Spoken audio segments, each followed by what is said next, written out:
Good morning. I'm Natalie with KQNK. Today is Tuesday, May 14th. Currently, with fog and mist conditions, it is 48 degrees. The humidity is 94%. The wind speed is calm. The barometric pressure is 29.88, and the dew point is 46 degrees. It's 7:04 and time for Kansas News. Kansas Information Network News. I'm Jen Austin. The city of Emporia has released design images for the new skate park that'll be built there. Julio Flores has more. The project started after an anonymous donation of $250,000 was given to the city for a skate park. The city matched the funds and hired American Ramp Company to make the final designs. City staff will be presenting the design to the City Commission on May 15th. In 2021, 13-year-old Maddox guitarist started a petition asking for improvements to be made to the skate park in Emporia. After that, an anonymous family made that $250,000 donation to the park fund with the Emporia Community Foundation. I'm Julio Flores. Flags across Kansas will be at half-staff tomorrow to honor Peace Officers Memorial Day. That happens on May 15th each year to honor local, state, and federal peace officers who have died or been disabled in the line of duty. Governor Laura Kelly issued a statement encouraging everybody to recognize their sacrifices on May 15th. This is Kansas Information Network News. John Deere utility tractors from Prairie Land Partners are the perfect match for any chore on your property, farm, or ranch. These tractors are the ideal blend of versatility and value. From working livestock to snow removal for hay producers, municipalities, and property owners, these tractors bring the power and versatility so you can haul, mow, bale, feed, and maintain your property. Visit them online or stop by any Prairie Land Partners location to test drive one today. Delivering the right solution. Prairie Land Partners. I'm Chris Jakimick. I served in the United States Air Force and I deployed 3 times. Being a veteran, it's interwoven into your DNA. It is really the absence of the connection and the purpose that can really drive a lot of veterans to some negative thoughts. For those who are in a suicidal crisis, the window of time to save somebody's life is very short. Our duty is to protect ourselves and protect our families. And one way you can do that is store your weapons safely. Store all your guns securely. Help stop suicide. Brought to you by End Family Fire. Good morning. I'm Natalie Hadley with your KQNK News. Brought to you by Edward Jones Investments. Philip Eisenhagen is your financial advisor here in Norton. AAA projects 43.8 million travelers will travel 50 miles or more from their homes over the Memorial Day holiday travel period. The total number of travelers this year is a 4% increase over last year and is close to matching the record of 44 million Memorial Day travelers in 2005. Paula Twydale, the senior vice president of AAA Travel, said they haven't seen Memorial Day weekend travel numbers like these in almost 20 years. She said they're projecting an additional 1 million travelers this holiday weekend compared to 2019, which not only means it's exceeding pre-pandemic levels, but also signals a very busy summer travel season ahead. With gas prices similar to last year and domestic car rental prices down, road trips will be how many Americans travel this summer. AAA projects 38.4 million people will travel by car over Memorial Day weekend, the highest number for that holiday since AAA began tracking in 2000. And the number of drivers this year is up 4% compared to last year. This Memorial Day weekend, drivers can expect similar gas prices as last year, when the national average was roughly $3.57 a gallon. Pump prices rose this spring and have held somewhat steady in recent weeks. However, prices may creep higher as the summer driving season gets underway. The wild card remains the cost of oil, and unlike last year, there are now 2 wars in the Middle East and Ukraine that could roil the oil market. AAA expects 3.51 million air travelers this holiday weekend, an increase of 4.8% over last year, and this should be the most crowded Memorial Day weekend at airports since 2005, when 3.64 million flew for the holiday. Air ticket prices are comparable to last year's this Memorial Day weekend, with AAA booking data showing a 1 to 2% increase in prices for domestic flights, though several factors affect how much travelers pay for airfare, including destination, number of stops, and fare class. Buses, cruises, and trains will be a popular option for Memorial Day weekend travelers, and AAA projects 1.9 million people will take these other modes of transportation, an increase of 5.6% compared to last year. Twydale said the category took the biggest hit during the pandemic, with fewer people taking public transportation or not cruising at all. And now, 5 years later, it's back to 2019 numbers. Governor Kelly signed Senate Bill 73, amending the process of determining school district enrollment under the Kansas School Equity and Enhancement Act, or KSEEA. Governor Kelly said this bill represents a crucial step in ensuring that Kansas's school funding formula supports all types of districts, from growing suburban schools to our vital rural schools. So by allowing districts more flexibility when determining their enrollment count, they're helping districts across the state better plan for the unique needs of their communities. She said this bill shows how compromise and collaboration leads to policies that supports all Kansas schools.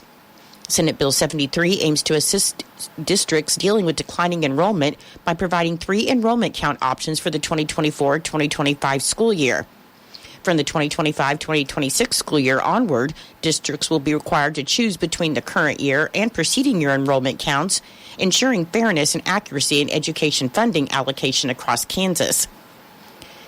House Bill 2547, which allows schools to keep emergency medication kits for life-threatening conditions and updates drug regulations, was also signed by Governor Kelly, and this includes adding and removing certain substances from controlled substance schedules. Lieutenant Governor and Secretary of Commerce David Tolan wants to remind Kansans that there is available under the Emergency Response Historic Economic Asset Lifeline or Emergency Hill Program $500,000 to bring rural downtown buildings back from likely demolition or collapse and rehabilitate them into productive commercial use. Emergency Hill was created to provide a resource to address sudden and urgent needs of communities when disaster strikes. Buildings that are at risk of imminent loss, that are causing damage to surrounding downtown buildings, and or have significant damage due to a disaster event are eligible projects for Emergency Hill. Submitted projects must show that recent damage has caused an urgent need for immediate repair or the building could be lost. And in addition, the community has 1 year to repair the building and identify a tenant. The application period opened on February 9th and will close on June 1st or until the funding is exhausted, and a new round will open July 1st and close June 1st, 2025. For more information about Emergency Hill or the online application, you can visit kansascommerce.gov.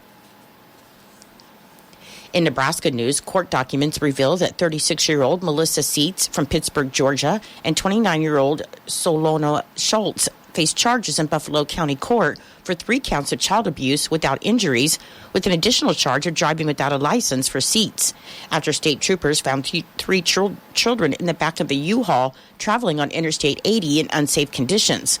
And 39-year-old Hardesty Hesperanza of Pittsburgh, California, has also been charged with 4 counts of child abuse. According to the arrest affidavit, at around 10 a.m. on Friday, a Nebraska State Patrol trooper received a call about a U-Haul truck with occupants in the rear of it on Interstate 80, and the trooper later conducted a traffic stop on the U-Haul at the Odessa exit. The trooper said the driver's seat stated she was traveling from Illinois to Wyoming to help a friend move, and the affidavit also said Hesperanza stated she was traveling to California to start new and didn't mention anything about Wyoming or helping anyone move. They said Seitz later admitted to carrying marijuana in the vehicle and having kids in the rear of the U-Haul. This led authorities to search the vehicle, and they say they have found 3 children, along with Schultz, several cats, and a small dog in the rear of the U-Haul. The troopers said there were clothing bags, trash, and bedding in the rear cargo area, which was not ventilated or safe for the children. The affidavit said Hesperanza later had a seizure in the troopers' patrol unit and was transported to CHI Health St. Francis, where she was treated and later taken to the Buffalo County Jail alongside Seitz and Schultz. Officials say the 3 children were taken into the Department of Health and Human Services custody, and the cats and dog were taken to the Kearney Area Animal Shelter. Authorities are investigating after an inmate died. According to the Nebraska Department of Correctional Services, a 44-year-old Estelle Jennings, who was serving time for attempted sexual assault of a child, died on May 11th at the Reception and Treatment Center in Lincoln. They said he had been serving a 60 to 90-year sentence since August 2014. Jennings was behind bars for attempted first-degree sexual assault of a child out of Douglas County, 2 counts of first-degree sexual assault out of Sarpy County, and 2 counts of incest out of Sarpy County. The cause of his death is still unknown, though authorities said Jennings was being treated for a medical condition. And the Nebraska Department of Correctional Services said they'll be conducting an investigation to determine the cause of death. According to the Lancaster County Sheriff's Office, 38-year-old Brittany Burrell of Lincoln was driving drunkenly and recklessly down Highway 77 just after 6 p.m. with a child in the car. Deputies responded to a call from her 13-year-old daughter, and according to the daughter, Burrell was driving down the highway at 95 miles per hour. When deputies arrived, the girl was outside the vehicle crying. According to the sheriff's office, they found an open bottle of brandy in the vehicle, and she was arrested on suspicion of reckless driving, felony child abuse, DUI, and DUI with a passenger under 16, and Burrell has been lodged in the Lancaster County Jail. Last month, Burrell was arrested on suspicion of second-degree assault and a stabbing, and on April 23rd, she paid $2,000 in bail to be released from jail. Her next court appearance in that case is set for June 11th. I'll be back with more in just a moment. They're your life goals. Shouldn't your financial advisor take the time to get to know them? I do. I'm Philip Eisenhagen, your Norton Edward Jones financial advisor.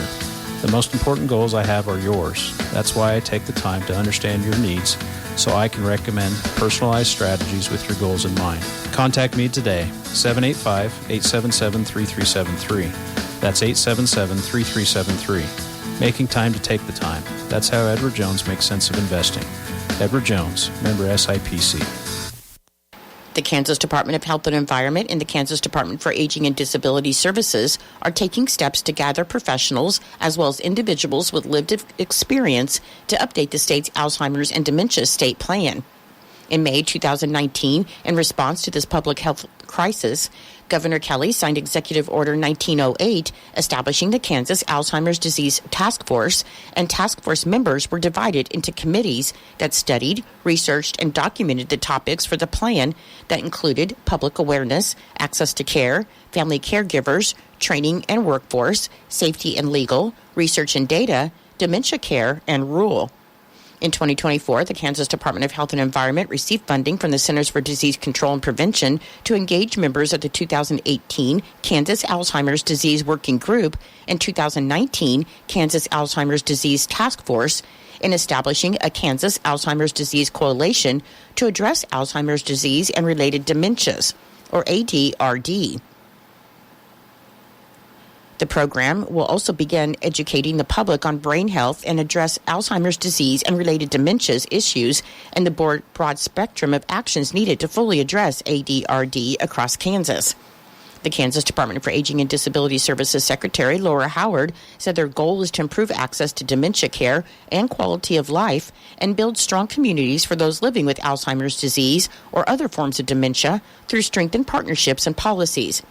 She said that by engaging and educating the public and focusing on action plans to promote dementia-friendly resources, they can elevate and address issues in dementia care. With almost 100 different kinds of boats, from kayaks to canoes to motorboats, many Kansans will be having a great time on the water this year. So Governor Kelly has declared May 18th through the 24th as Safe Boating Week in Kansas, when Safe Kids Kansas, the U.S. Coast Guard Auxiliary, and the Kansas Department of Wildlife and Parks wants to remind families to take extra steps to keep kids safe on the water. Safe Boating Week is an annual educational campaign coordinated by the National Safe Boating Council, safeboatingcouncil.org, that runs the week prior to Memorial Day. Drowning is the third leading cause of unintentional injury-related death among Kansas children, and wearing a life jacket improves your odds of surviving a boating accident by 80%. In 2022, 75% of all fatal boating accident victims in the United States drowned, and of those who drowned, 85% were not wearing a life jacket. During National Safe Boating Week, they want to remind all parents of a few simple things they can do to keep their kids safe on a boat, and that starts with wearing life jackets. Cherie Sage, the state coordinator for Safe Kids Kansas, said drowning can happen quickly and silently, so it's important for children to wear life jackets when they're in or around open water, and for adults to actively supervise children, giving them your full attention. Some safety tips to keep your family safe while boating includes to take a boating safety course, always wear a life jacket, supervise kids in and around water, educate your children about swimming, learn water rescue skills, and watch the weather. Always check the forecast before heading out on the water. Know that weather can change quickly, so have a weather radio or weather app that you can check. And if the weather starts to change, head to shore immediately. To learn more, you can visit ksoutdoors.com/boating. In accordance with Executive Order 2030, Governor Kelly has directed that flags throughout the state of Kansas to be flown at half-staff from sunup to sundown tomorrow, Wednesday, May 15th, to honor Peace Officers Memorial Day. Peace Officers Memorial Day pays tribute to local, state, and federal peace officers who have died or been disabled in the line of duty. Governor Kelly said Kansas peace officers put their lives on the line daily to serve our communities, and Peace Officers Memorial Day serves as a time to recognize their sacrifices, as their courage and commitment will never be forgotten. Your menu today for Eisenhower Elementary School: for breakfast, you'll have whole wheat bagel with cream cheese, chilled yogurt, pears, grape juice, and milk. For lunch today, it's Cook's Choice. For Norton Community High School and Junior High, your grab and go this morning will be Cook's Choice, fruit, juice, and milk. And your lunch today will be Cook's Choice, fruit, and milk. And for Northern Valley Schools, your breakfast today will be ham and cheese biscuit, eggs, fruit, juice, yogurt, and assorted cold cereal. And your lunch today will be hamburger, bun, potatoes, vegetable, and fruit. I'm Natalie Hadley. Your KQNK News was brought to you by Edward Jones Investments. Philip Eisenhagen is your financial advisor here in Norton. Your KQNK weather forecast for today: there'll be patchy fog before 9 a.m. Otherwise, it should be sunny with the high near 81, with the light and variable wind becoming southeast 5 to 10 miles per hour in the morning. For tonight, there's a 40% chance of showers and thunderstorms, mainly after 8 p.m., with increasing clouds and a low around 54. On Wednesday, there's a 30% chance of showers and thunderstorms, mainly after 2 p.m.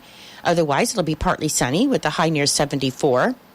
On Thursday, a slight chance of showers and thunderstorms, should be mostly sunny with a high near 77. On Friday, a 20% chance of showers after 1 p.m., should be sunny with a high near 84. On Saturday, it should be sunny with a high near 88. On Sunday, sunny with a high near 81. And on Monday, it should be mostly sunny with a high near 80. Currently, with fog and mist conditions, it is 48 degrees. It is 7:21.